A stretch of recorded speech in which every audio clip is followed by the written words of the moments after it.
So I just finished filming my last video about what I keep in my camera bag when I got this DM from one of my old college teammates wanting a hype video for his upcoming senior season. And I actually do sports videography professionally, so I thought this would be a good opportunity to show how I got started and how I improved. I'm also going to reveal the secret about how I went from filming videos for free to working my way up to doing it professionally and doing it for a pretty decent amount of money.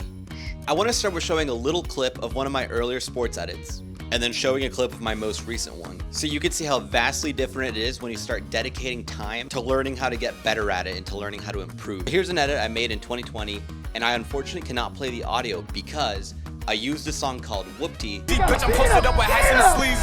At the time, Whoopty was really famous because of TikTok. I was also not worried about monetizing that channel, and that is a goal currently on this channel, as I'm working to win a challenge against my personal mentors Jake Weiser and Nate Tehan, that when I hit 10,000 subscribers, they'll come on the channel. You might recognize them from the channel Full-Time Filmmaker. I am, however, going to show you the thumbnail and the channel that the video was posted on, in case you want to check it out and get the full experience. And here's a clip of one of my most recent videos that I made for a local high school.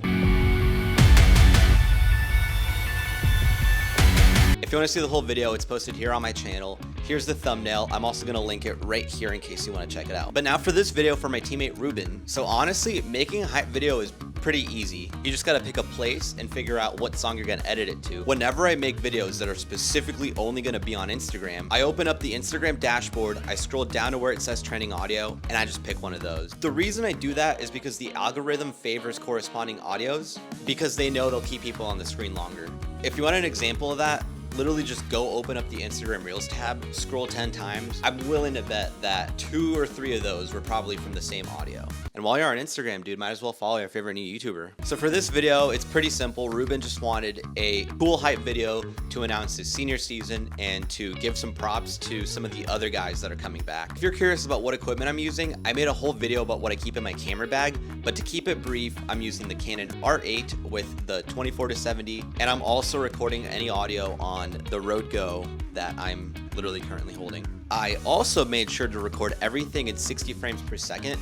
That way when I'm editing it into Premiere, I have the option of slowing it down to 40% because I'm going to edit it on a 24 frame per second timeline, obviously. I also deliberately film videos that are only going to show up on Instagram or TikTok in 1080p because that's how your phone's going to display it anyways. But yeah, I did that, popped it into Premiere, finished with a timeline that looks like this. If you're interested in learning about my editing workflow, leave a comment. Might be down to make that for you guys if that's what you want. By the way, I want to take a second and thank everyone who commented on my last video. I am extremely grateful for all the support. Being a YouTuber has been like a lifelong goal, like since I was 16. If you stuck around this long, you're probably just waiting to hear how I went from filming videos for free into being able to do it as a full-time filmmaker. And the method I used is actually one of the first few topics that I ever talked about on YouTube in my first video about how I became a full-time filmmaker. But the method that I used is something that I picked up from Parker Walbeck, which is something called free to fee. So basically, when you're a beginner, you want to go to a client and you want to tell them that you'll make them a video, but you've never made that type of video. So the client will ask you to show them a video as an example, and you won't have anything to show them. The free to fee method just means whenever you want to try a new type of video, just do the first one for free.